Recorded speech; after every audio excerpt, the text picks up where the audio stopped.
Welcome!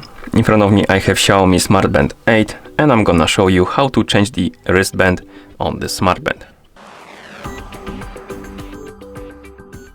Okay, so if you want to change the wristband on your Smart Band, first you will need to remove the old wristband or straps.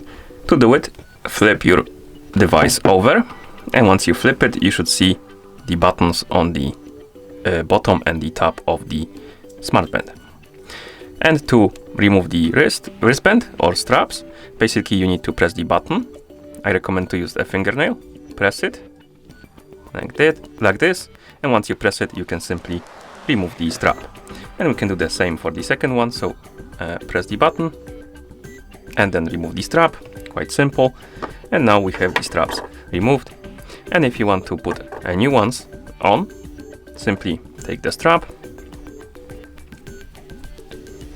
place it correctly, it goes like this, and then put it on.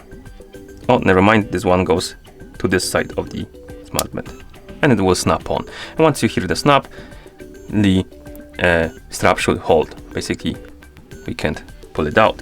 Same for the other one. Take the strap, place it like here, and then snap it on. Okay, and once you're done, the strap should be holding, and that's how you change the strap or wristband on this Smart Band. Thank you for watching. If you found this video helpful, please consider subscribing to our channel and leaving the like on the video.